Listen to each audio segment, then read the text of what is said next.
Here in the satellite imagery, we can see several different fields, and likely these different fields have different fertility levels, need different seeding rates, and we tend to treat them differently as far as when we make those decisions. However, when we look at an individual field, we can also see that there's likely variability within that same field itself, and we often even go to the length of putting different zone managements in those fields. We have different low areas, higher yielding, lower yielding, sometimes in the middle. The question is, do we variable rate throughout the field, or do we use the same rate across that field? And to this point, we'd usually find that answer by using research trials. We'd put flags out, we'd mark where we'd had different rates of seeding, different rates of nutrients applied, and then try and make sure we harvested those same areas and then use the combine weights to see how well we did in those areas. However, that's very labor intensive and time intensive. But with today's technologies, with GIS and GPS, we can alleviate some of those systems, and we can take a field like this and we can create a prescription map like this that has our AB lines for our harvester and our AB lines for our applicator. So we get those different seeding rates or different nutrient rates on the right place, and then the harvester can know, depending on the different sizes of our equipment, can know where it needs to go to harvest it to stay within those treatment areas.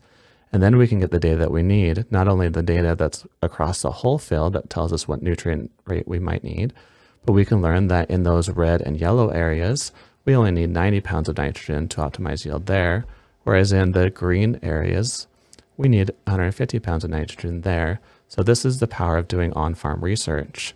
However, a lot of times it's very difficult to do some of this field research, but we have a new tool that's available, and it's part of the Data Intensive Farm Management Program. This is a program to help farmers be able to do on-farm research trials well and be able to evaluate their data. And we're going to go through a quick example of what this website can do. Once we've opened our web browser, we can go to DIFM.farm. We can then log in, create an online account, and go to Farmers and Advisors. Under Farmers and Advisors, we can start by going to Farms. Here we can add our farm to the list by scrolling down and clicking Add Farm. And within each of these farms, we can manage different fields. We can put as many fields as we'd like to in here.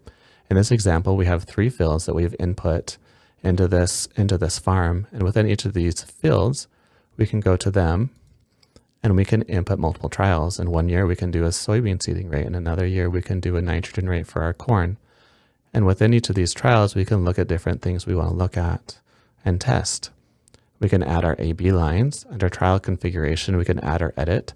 We can put in our harvester width. We can put in the distances from the headlands and the sidelands we want to start the research project. And we can add our minimum and maximum plot lengths. And this all depends on your equipment. So it uses all of our own equipment specifications to create these prescription maps. So the next thing we want to do is our trial inputs. We can choose our AB line that we want to use for that specific field, the design type, which could be a checkerboard or it can be a strip trial. We can do the input, and this one it's a seeding rate, but also could be a nitrogen rate, a fertility rate, a product with and without pivot bio. We can be using an applicator such as a tarrigator or a planter to apply this. We can tell it how wide our machine is, whether it's 30 feet or 50 feet or 20 feet. We can tell it how many sections it has if it has section control. We can tell it the plot width based on the different machines that we have of how wide we want that plot for that treatment. And we can tell it the units. We're looking at pounds per acre for fertilizer, seeds per thousand for seeding rate, or gallons per acre for other products that we may be looking at. We can tell it this is our typical rate that we want to look around. And then we can say, I don't want you to go lower than this for a minimum rate, and I don't want you to go higher than this for a maximum rate when you create these prescription trials for me. And I want maybe just a low, medium, high, so 3 levels, or in this case, we're looking at 6 levels. Once we've done that, we can go over here and click check, and we can create a trial. And once we've done that, we can scroll down and we can look at the picture of it. We can download the files we need. So we can look at a picture, we can see what that trial looks like and the different seeding rates on our farm. We can then download the prescription other files that we need to be able to create this specific prescription for our monitor.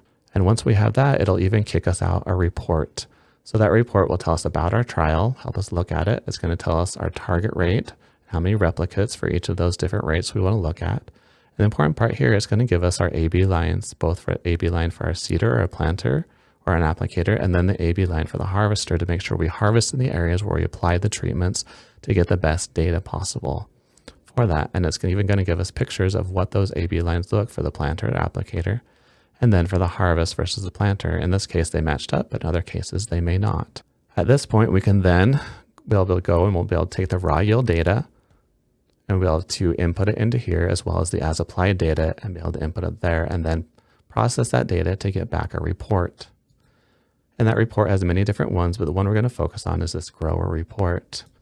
So in this grower report, it's going to first of all give us information about the trial. It's going to say this is your plot size, the plot width, the acres of your field, these are your targeted rates. These are the prices that we use to do the analysis for the yield as well as the profitability. The next thing it's going to show is going to say these are your targeted rates, these are your as applied rates. Sometimes they might be a little bit different, but we can still analyze using the as applied rates. These are our yields for each of those treatments as well as our profit. And then it can tell us if we change this to an optimal uniform rate from what we were doing, which was 40 to 48, we'd gain $32 per acre. If we use variable rate across that field, we'd still gain $32 per acre, so no change. So using just a uniform application strategy for this one was okay to do, but it may be different for your field and your trial.